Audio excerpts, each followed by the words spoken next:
Hello, everyone. This is World Review with Ivo Dulder, a weekly look at news from around the world produced by the Belfer Center at Harvard Kennedy School. Each week, I sit down with leading journalists and experts to break down what's happening in the world, why it matters, and what comes next. It's Friday, December 5th. Here's what's on tap this week. Ukraine. Talks went deep into the night on Monday for 5 hours. But once the doors in the Kremlin opened, U.S. Special Envoy Steve Witkoff and Russia's President Vladimir Putin hadn't made any progress in ending the war in Ukraine. So what can we expect in the days ahead? Then, 2 survivors were hanging on to the boat that a U.S. missile had just struck in the Caribbean Sea. Then another strike killed them. Congress now wants to know who ordered the strike, which many believe was a war crime. And finally, the White House last night issued its new national security strategy. One notable aspect of the document was how it treated Europe. It berated our longtime allies for risking what it's called their civilizational erasure. Support for the far right, the document argues, is the only way to avoid such a disaster. So how is Europe reacting? To discuss these stories, we're joined this week by 3 outstanding journalists. Carla Robbins, now at the Council on Foreign Relations, is a longtime national security reporter who worked at the Wall Street Journal and was an editorial writer for the New York Times. As many of you know, Carla is also a regular guest host here at World Review. Hi, Carla. How are you? Hey, Ivo. So nice to see you. Great to have you back. And Steve Erlanger is the chief diplomatic correspondent in Europe for the New York Times, a veteran foreign correspondent. Steve has reported from Russia, Southeast Asia, the Middle East, and from everywhere in Europe. He served as the cultural editor for the New York Times more than a decade ago. Great to see you, Steve. Wonderful to have you back on. Thank you, Ivo. It's always a pleasure.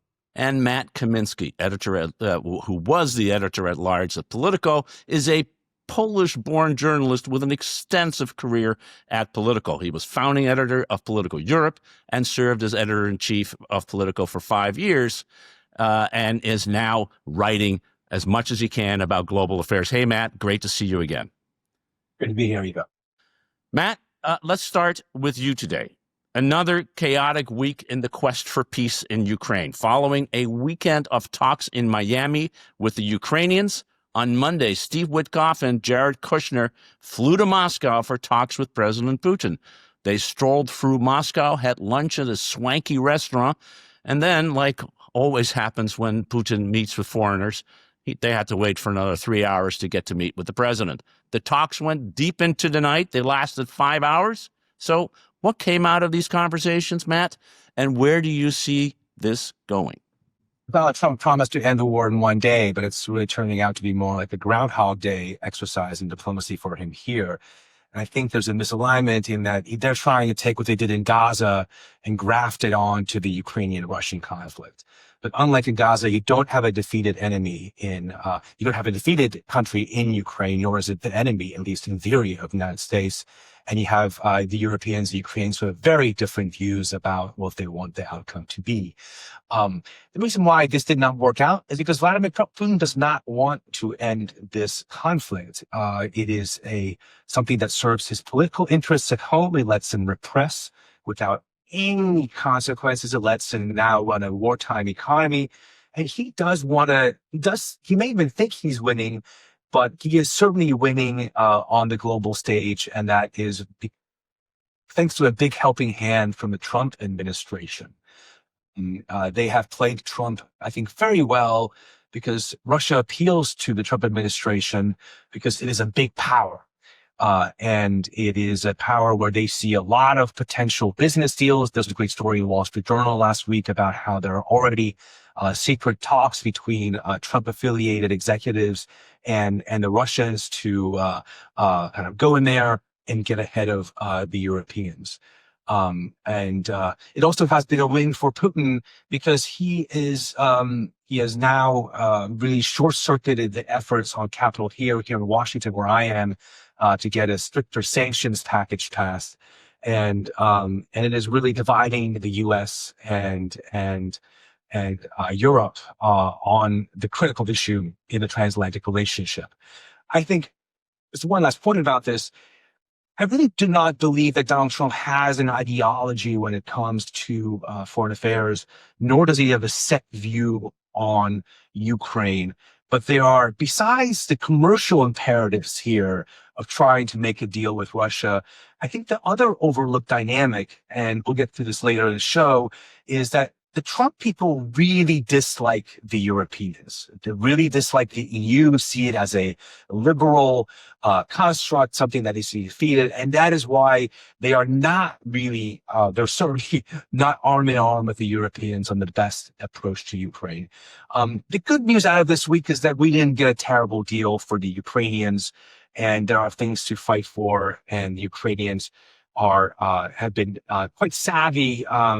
Give them some credit for understanding the one thing you have to understand about the Trump world.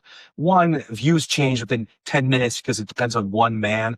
And there is not one camp. There are multiple camps in that universe that actually do not agree. So the fight's not between Trump and the Europeans, or much less Trump and the Democrats. It is within Trump world. And if you want an outcome that will be good for Ukraine longer term, you have to fight it on those terms. I think that's an excellent summary, and particularly on how the Trump administration is looking at this issue. This highlight that you have, Matt, on the Wall Street Journal article from a week ago. It's a remarkable article about how they are really looking at this as a business deal, as somewhere to make money, both for the United States and for individual businesses, as opposed to a strategic reality of one country invading another country. And Steve Erlanger from the New York Times. Let me turn to you on both the European reaction that we have seen. We had a leaked phone call transcript appear in Der Spiegel that is now widely reported about what the Europeans really are thinking of the of the Trump administration. But there's also this other really big issue of the Russian assets that are supposed to be used in order to pay for Ukraine's budgetary and defense capabilities that is stuck. And those assets, to go back to the business way of thinking, those assets were going to be used by the United States to make a profit. That's how the U.S. wants to deal with it. So, Steve, help us understand a little bit about what's going on, both about what the Europeans are thinking about this, and then this question of the Russian assets, which seems to be pretty darn critical, and we're heading to a point where we really need to get a solution to this. Well, I think Matt's right in the sense that Trump goes back and forth, and by your definition, what is back and what is forth, and the Europeans have their heads spinning because there are moments he seems to be on their side, which is Ukraine's side, and then there are moments which I think are the real Trump moments, where he's fed up with Zelensky. He's hated him since 2017. First-term impeachment business. He thinks Ukraine is an artificial state. He's bought the Russian narrative. He has dreams of a big, beautiful business relationship with Moscow, and Ukraine is in the way. And this is what I think was the initial 28-point plan, which was basically a Russian plan. This was Russia's effort to seduce the Trump people into a business relationship that worked to the detriment of Ukraine, that got Ukraine out of the way, that promised they could share in minerals and so on, and completely ignored European security. The Europeans see Ukraine as their front line of defense now against a militarized, aggressive Russia, which has big ambitions to change the strategic architecture of Europe. It wants to divide NATO. It wants Ukraine and Georgia never to be at NATO. It wants NATO to stop expanding. It wants NATO to pull troops out of countries like Poland. And this is where I think the Europeans think the White House just doesn't get it at all. So they're very, very anxious. So the asset issue is the United States has basically said, well, we're not going to pay for Ukraine anymore. Basically, they were paying half and half with the Europeans, about 100 billion a year. And now the Americans are paying nothing at all. So the Europeans have to come up with the money. About 210 billion of frozen Russian assets are in Europe hands. That's a lot of money. And they are mostly in a Belgian company called Euroclear. These are Russian assets that have matured, that have produced cash. Now, the Europeans are already using interest that has been garnered from these assets to aid Ukraine.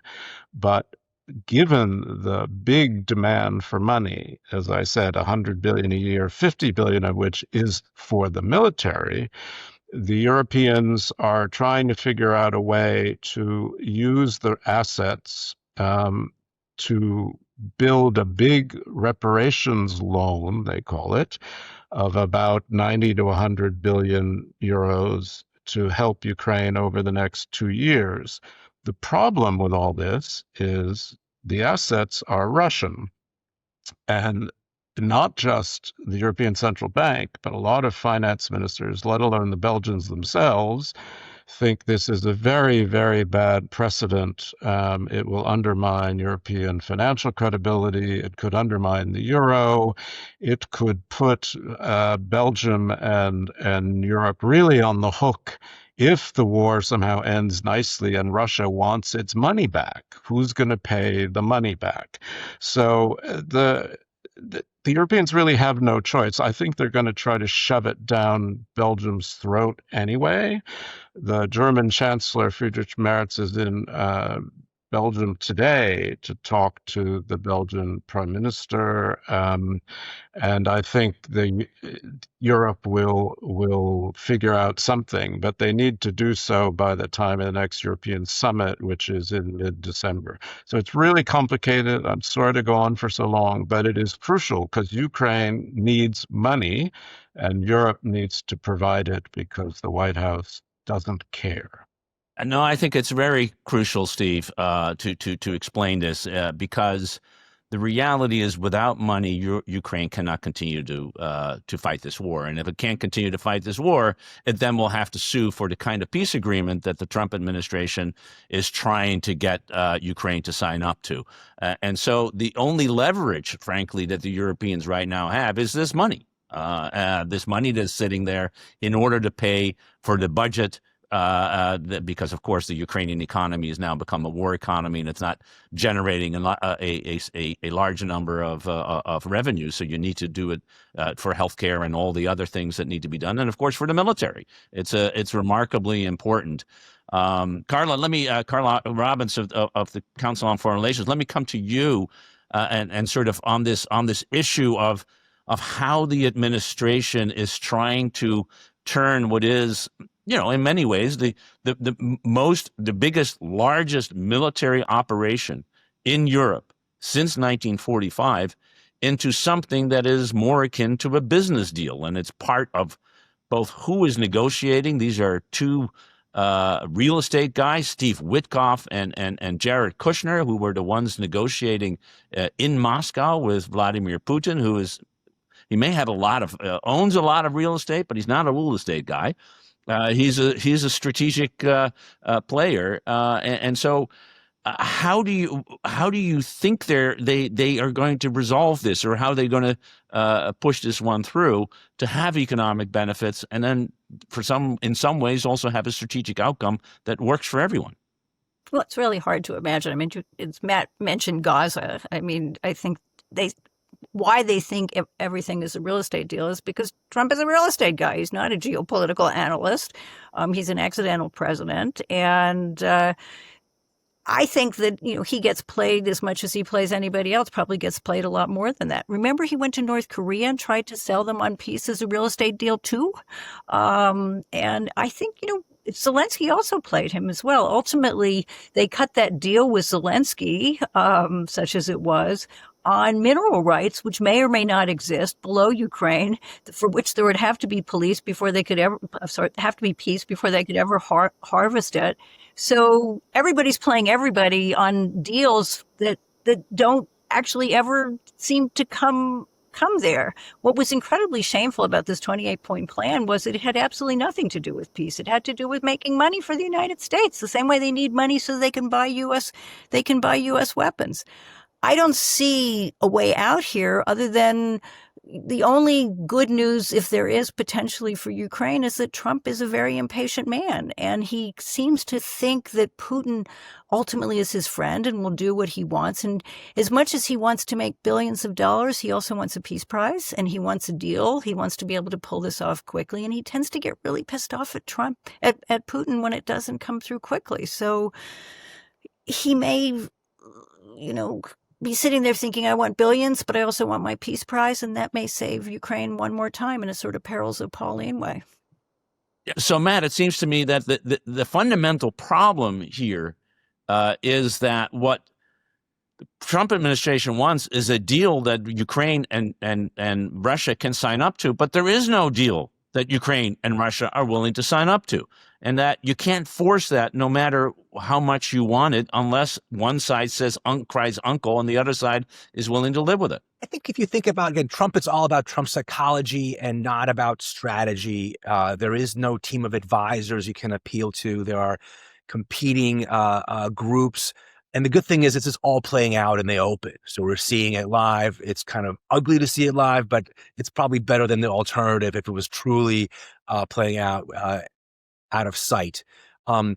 If I were the Ukrainians, I think the Ukrainians are tired of this war and and would want to accept something that does a couple of things for them. But for them to be able to get that sort of deal, the U.S. would have to realize and do things that Trump has not been willing to do. But you can still make the case to Trump. Again, you're not playing to American interest with him or even the best interests of the Republican Party. You're like, what is best for Donald Trump? And I would say to him, Putin is making a fool out of you. He is making you look small and weak. You are 10 times the size of the economy, 10 times the military. Give the Ukrainians the long strike capabilities. Give them force through these sanctions that really do bite the Russians hard. The Russia is the weak party in this war, but it's able to play the strong party because the West kind of makes itself into Lilliputians, before our eyes because we lack the confidence and we lack the vision. Secondly, the seemingly stronger party has lost most of the wars of this century, starting with the 2 wars that the U.S. lost. So it's not unimaginable to have Russia pushed back. So if you make it, you have to change the calculus for Putin to where continuing to do this is more painful than stopping doing this. For him, continuing to do this is less painful. We got to take a quick break here. We're talking today with Carla Robbins of the Council on Foreign Relations, Steve Erlanger of New York Times, and Matt Kaminski, formerly of Politico. When we come back, we'll talk about Venezuela and the Caribbean. Welcome back to World Review. Here with me today, Carla Robbins of the Council on Foreign Relations, Steve Erlanger of the New York Times, and Matt Kaminski, formerly of Politico.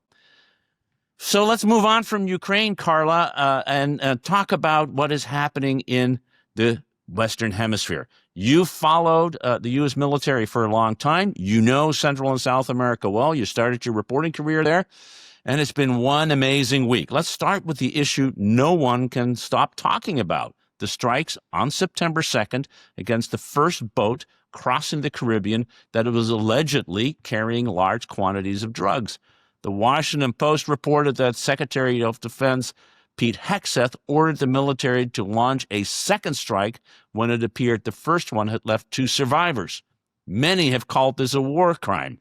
Now, there's been testimony on Capitol Hill. There are all kinds of leaks going around. So help us understand what happened and how this is becoming such a big story, given that even today, another 4 people were targeted and killed in boat strikes. Why are we focusing on this one issue? Actually, we probably shouldn't be focusing on that one issue because there have been more than 20 strikes, nearly 90 people killed. And the whole thing is based on an incredibly, questionable, if illegal premise. I mean, the administration says that we are at war with narco terrorists. They're claiming that, this is a war on terror when in fact these people are criminals, if they are criminals at all. And they are due, this is a police action, and they are due the right of due process. You don't just go blowing criminals out of the water any more than you would take a drone against drug traffickers coming across the border or coming into your city. And if indeed they are smuggling cocaine, even though the president keeps talking about fentanyl, because Venezuela is not a source of fentanyl, they really are no different from smugglers. And the Pentagon could not legally fly a drone over their heads and just blow them away. So if you want to start talking about war crimes, all of this is potentially a war crime. The double tap is particularly grotesque. These people, if they are shipwrecked, the Geneva Convention says you don't go blowing people away who are shipwrecked, but the entire thing should be questioned. So for our listeners, the double tap means you hit them with a missile and you double it up in order to make sure that everybody's killed. And so that's I think the bigger context is really what we should be talking about. Now, Congress, of course, isn't questioning this. What they are concerned about is the sort of palpably awful thing, the idea of two men holding on to the side of a boat, and that they come back and they, do the second kill here the White House has this back and forth ever since the Washington Post broke this story, back and forth about who ordered what and how much of this is a war crime. And, the White House couldn't justify it. And first they said they didn't know, and where they did know. And Hegseth has finally come around and said it was actually what was supposed to happen, but I wasn't in the room and I didn't see it. There were, for the first time in a very long time, perhaps from the beginning of this administration, there were Republicans who actually want to investigate it. We had both the chair of the House and the Senate Armed Services Committee saying that they're going to hold hearings. But the admiral, the special operator who was in the room and ordered it, still a question of what level of order he got from the defense secretary, was brought up to the Hill and testified yesterday behind closed doors. And, he seems to have acquitted himself reasonably well. And some of the Republicans seem to be backing off. Tom Cotton said it was a righteous hit. But we haven't heard from the two Republicans from the Armed Services Committee who were going to convene these hearings. So we'll see whether or not they get off the hook. The administration more broadly has not explained what they are doing.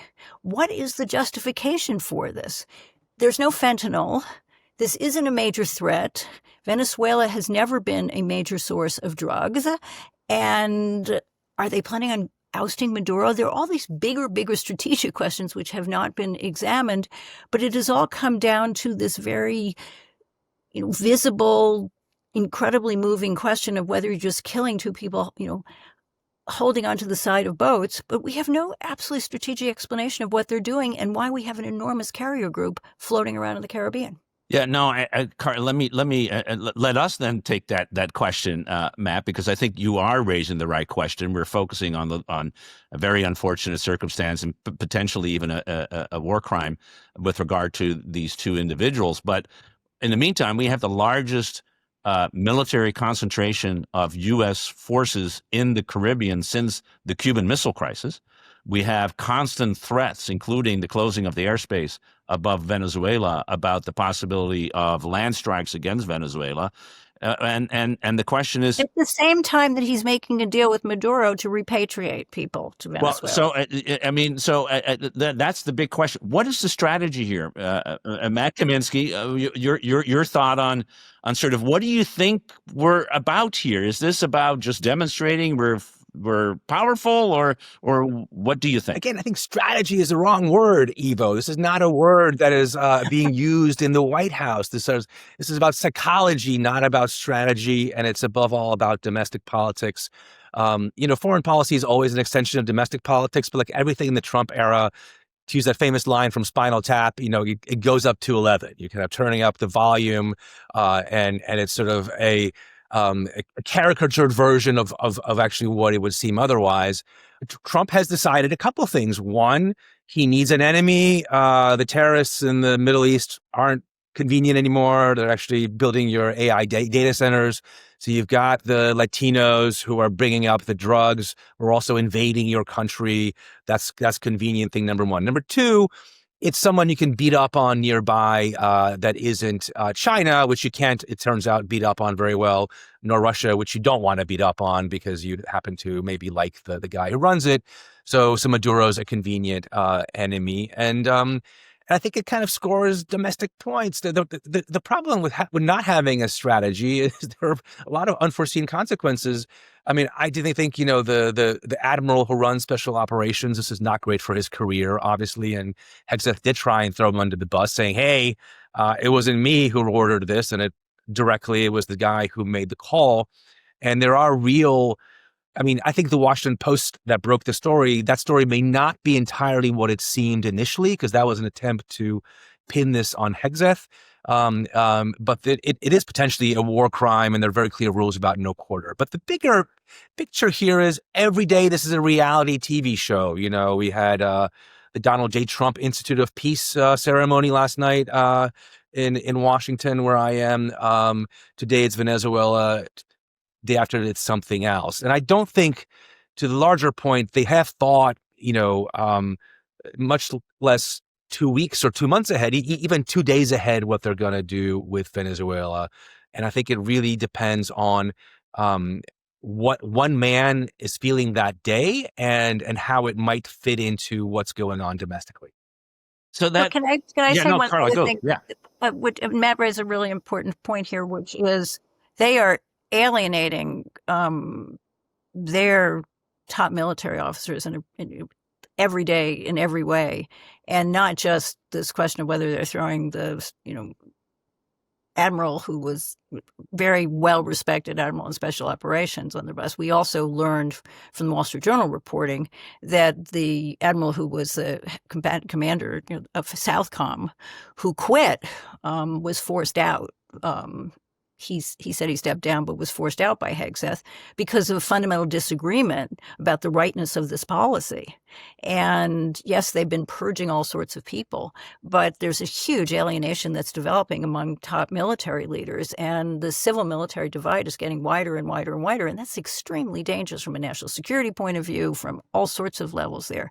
And this thing is, you've got two, major players there who they've alienated in a very short period of time, specifically over this policy. Yeah, no, you're absolutely right, Carla, to point out the importance of the relationship between the civilian leadership and the military leadership in the Pentagon, which is extraordinary. About 12 senior flag officers, 4 stars, have now been fired and or told to retire. This is not a way to build a military career, and people are going to say, well, maybe I just need to do something else. These are people who served for 35, 50, 40 years, given their lives to serve the United States for very little financial return, who could make gazillions in the private market, and they may well say, you know what, that's what I'm going to do. And in the meantime, we all suffer.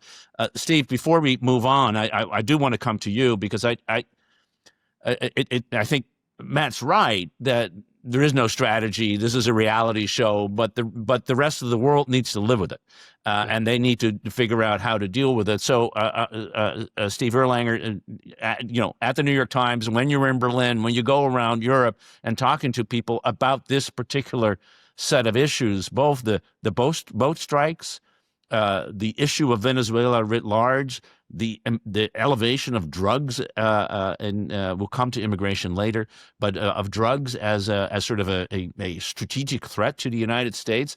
How do Europeans look at that, and what does it tell them about how serious the United States is in being an ally of the Europeans when it comes to their defense and their security? Well, I think most people in Europe find it grotesque. I think we should be careful. I mean, people used to talk about the war on drugs. Well, now Trump has taken that seriously, and this equivalence of war and smuggling, I think, just makes people feel Trump and his people care nothing about international law, care nothing about individual rights, really. When Tom Cotton said these 2 people clinging to the wreckage were trying to get back into the fight, he said, quote unquote, what fight? They were blown out of the water. They had no weapons. They weren't fighting. What are we talking about? So I think in general, it just feeds the sense that Trump himself is an unreliable ally, that he swings back and forth. As Matt says, every day is a new entertainment. It's a new television show. It's all about Donald Trump. And, you know, the US has a drug problem. There's no question. It has a drug consuming problem. But blowing people out of the water this way is seen by many Europeans, I have to say, almost tied to American support for Israel over Gaza, to be another indication that the U.S. has no real respect for international law. Can I just add, Ivo, I think the whole point of this is to upset the Europeans and their view of how the world should be run. And, you know, this is maybe in defense of the method, if not the man. You know, he is setting out to disrupt the way things have been done. And some of it is like, there's some, you know, you have to break some eggs, like Stalin said, to make an omelet. But I got results in Gaza. I did stop the flow of people over the southern border. I did, but yes, you know, the generals may not like my style, but they will like, and the defense industry likes the fact that I overhauled how you do procurement in the Pentagon. I'm going to get rid of all these albatross projects, legacy projects, bring in these new defense tech startups and really shake things up. And don't judge me by the method, ultimately, but judge me by some of the end results here. Yeah, no, I mean, listen, disruption makes sense. Is the question of with disruption for what purpose? And Carla, I want to come back to you because another extraordinary thing happened this week we're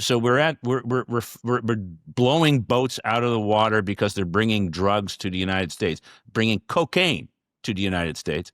At the same time, the president of the United States. If anything, the betting is that stuff is probably was supposed to be going to Europe, but interestingly enough, they were probably not going to the United States. But yes, but that's just sort of a technical point. But please go on. Not an unimportant technical point, but right, but yes. to the larger point, supposedly drugs are being shipped to the United States, and these boats were blowing them up. And at the same time, what are we doing? The president of the United States is pardoning the former president of Honduras, who was convicted last year for enabling the shipment of 400 tons of cocaine into the United States. He was prosecuted by Trump's own former lawyer, Emil Bove, who's now a district court judge, and pursued him.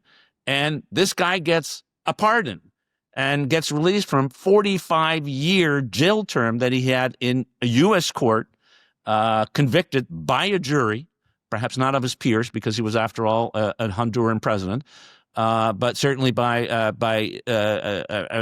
regular, normal citizens, and he gets pardoned. How do you square that? Who you know, and let's face it, you know, Trump does not like to see presidents in jail. I mean, that's the only explanation here. Well, it's that. I mean, he's also interfering in the domestic politics of Honduras, right? Of Honduras. He was picking sides there, but more than anything else, I don't even think it's that. He just really doesn't like the idea of presidents in jail. I think it's a little bit too close to home for him. That makes sense. Matt Kaminski. No, I was going to say the key question there is who got in his ear on this, and. Well, we know who got into his ear. Matt Gaetz got into his ear and Roger Stone got into his ear. And let's think, you want to think about a more unsavory group of human beings to get into somebody's ear than Roger Stone and Matt Gaetz. I mean, really. Former Florida Congressman Matt Gaetz, who we well remember was appointed by President Trump to be the Attorney General, but was too odious for his colleagues in Congress to make it through, so he had to withdraw. And of course, Roger Stone, longtime lawyer and campaign aficionado, who also, by the way, served in jail. for crimes he committed. So Isn't he interesting the one bunch. with the Richard Nixon tattoo on his back? I mean, we're That's talking. right. Yes, Roger Stone does have. We're talking about. Listen, it's who gets in your ear, who are your connections, who shows up at Mar-a-Lago. There's all sorts of explanations here, but truly, and I'm not a psychologist, I'm a political scientist and a journalist, but I will say this: he doesn't like to see presidents in jail. Let's we got to take another quick break here before we come back to talk about what is happening in Europe and how the United States is trying to support the far right. We're talking here today with Carla Robbins at the Council on Foreign Relations, Steve Erlanger of the New York Times, and Matt Kaminski of Politico. Welcome back to World Review. Here with me today are Carla Robbins of the Council on Foreign Relations, Steve Erlanger of the New York Times, and Matt Kaminski, formerly of Politico. Steve, let's talk about politics in Europe. In particular, how the Trump administration sees Europe. We've written about this in recent weeks, and now we also have the White House new national security strategy, which in no uncertain terms argues that Europe is declining because it is, quote, becoming less European. It speaks of the prospect of civilizational erasure and says that on the present course, Europe won't be European anymore in about 20 years. And to counter this trend, it is advocating support for far-right parties who seem to share the Christian nationalist and, dare I say, white view of civilization. So, Steve, help us understand what's going on here. And in the few hours since the publication of this new strategy early this morning, European time, how is Europe reacting? Well, first, let's say MAGA and Trump, it's not always clear what Trump thinks or whether he thinks about any of this at all. But MAGA holds Europe in utter contempt. They think the Europeans are Joe Biden writ large, that they are woke and they're neoliberal and they're sacrificing their own national interests in this vague multilateral thing called the European Union, which, it should be said, because of its economic power, actually has some impact on American interests.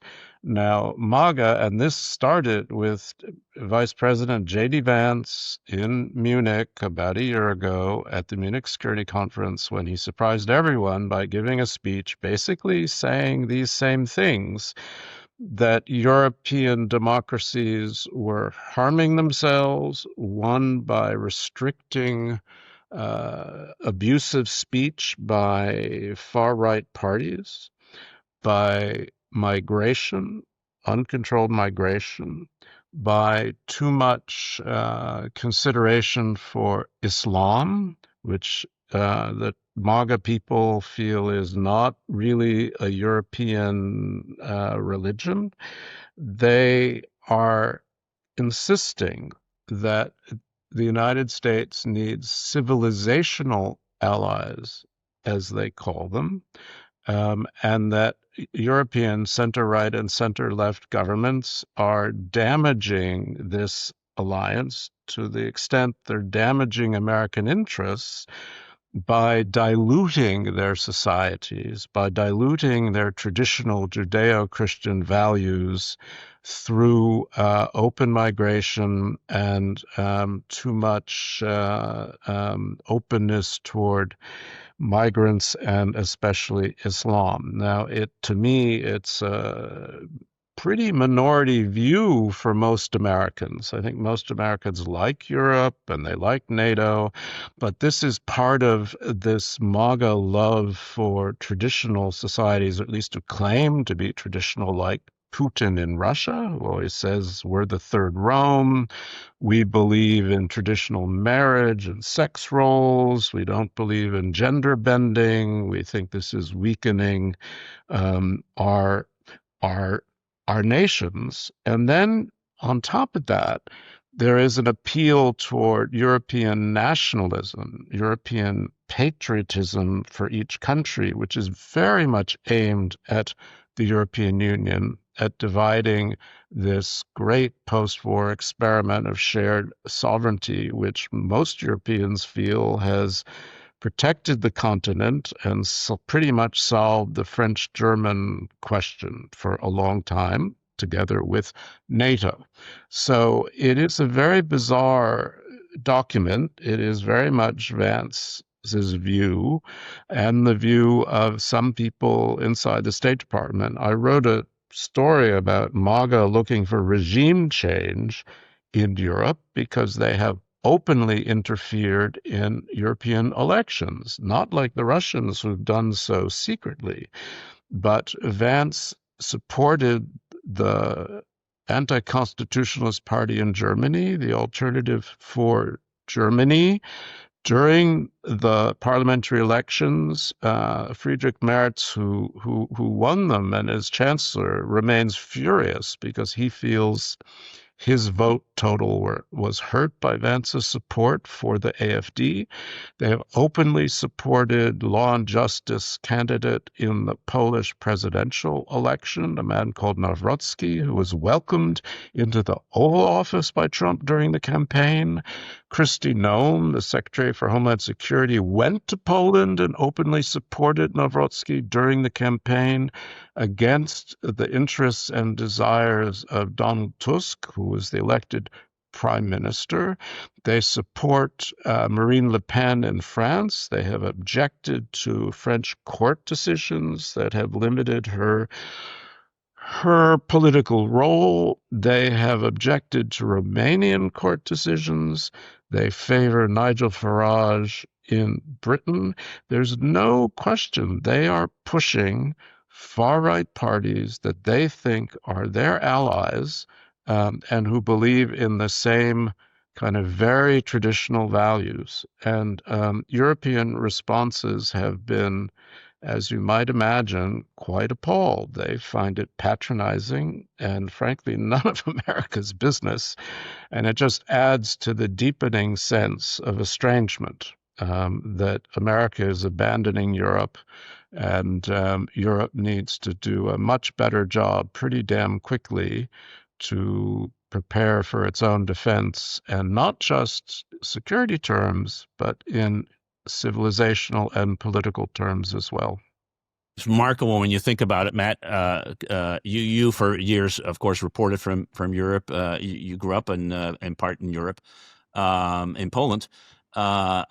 How do you look at this? Steve, in his story, I should quote someone talking about the Comintern of the far right. The Comintern, of course, being the Communist International from that the Soviet Union back in the 1920s was pushing, and that this is now something that is happening. The interesting thing is, I'm not sure that anybody in the United States thinks this is a Comintern, but certainly the Europeans are seeing it that way. How do you look? These are revolutionary times, Ivo. So the revolution must be exported. I think what this also shows is that a lot of things that were said quietly or were said within, the bounds of a small Heritage Foundation seminar about Europe are now official U.S. government policy. And I think on Europe, this has been a strain on the American right going back 25 years, that the EU is this quasi-socialist construct. It overregulates.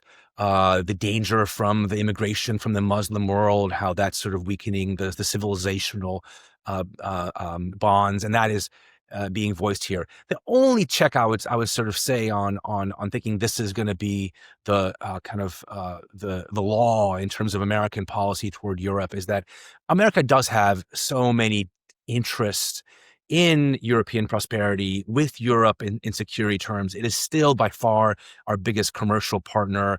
And especially on the right, support for the U.S. military, dislike of Russia and Vladimir Putin remains very high. So the key thing to watch is really I wouldn't overread a document that's going to be probably forgotten by next week and certainly overtaken by events within a couple of months, but watch the fight within MAGA, within the right, over do we get the more Marco Rubio version, which is, sufficiently obsequious in public, but substantively quite different from the J.D. Vance Stephen Bannon view of America's role in the world.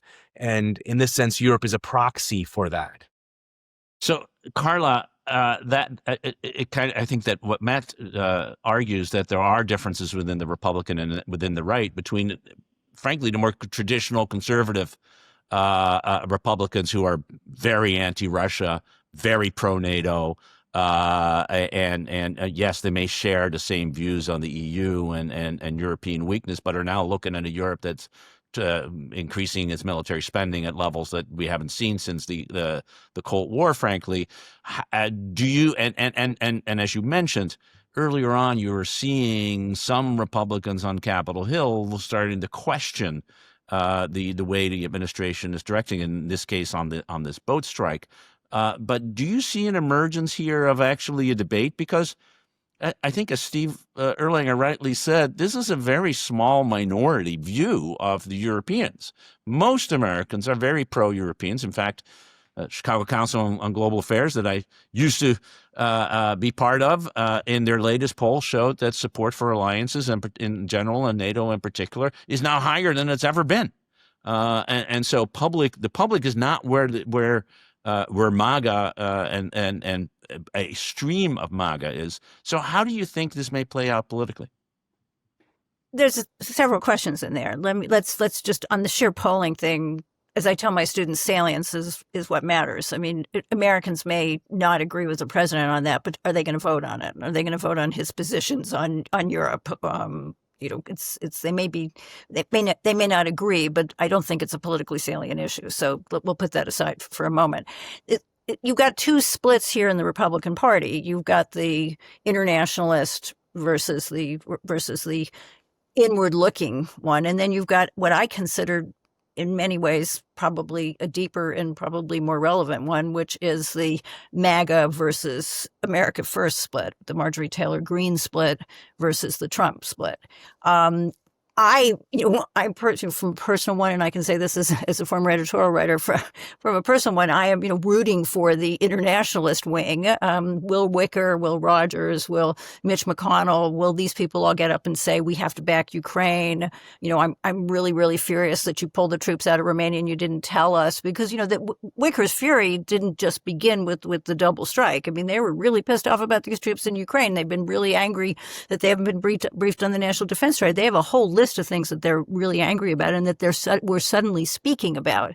But the far deeper split, and the one that I think might have an impact on the White House, is the Marjorie Taylor Greene one. And she put it in a really interesting way, which is, you may be MAGA, I'm America First. And what she meant by that is, you ran on an inward-looking restrainer viewpoint, and then you're bombing Iran, backing Israel against Gaza.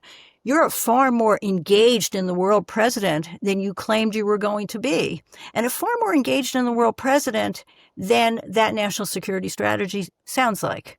Which is Matt's point, which is, we may forget the national security strategy a ways down the road. That national security strategy is all about the Western Hemisphere. Yes, they may be blowing people out, and who knows, maybe they'll take the Panama Canal. But they've been far more engaged in the Middle East, and that strategy suggests they've been far more engaged in doing lots more things. We'll see what they do in the South China Sea. There's a big gap between what they write, what they say, and what they actually do. Yeah, no, I think that's exactly right, and I think both the splits between the internationalist and non-internationalist and sort of the MAGA and America First are really important splits for all of us to watch. Steve, I know you want to jump in here, but also, the Europeans are still trying to find out who in the United States can they keep on side so they can keep the United States engaged in Europe. They haven't given up yet. But who, how are they looking at it, and are they playing it? You talked about the estrangement, the alienation of the Europeans from the United States. On the other hand, they're still pretty dependent on the United States, and there are plenty of people in the United States who want to be engaged with Europe on the terms that have long been accepted. Yeah, I mean, one of the things I should point out, and it may come as a big surprise to Vance and MAGA, is most of these parties that they support are actually anti-American.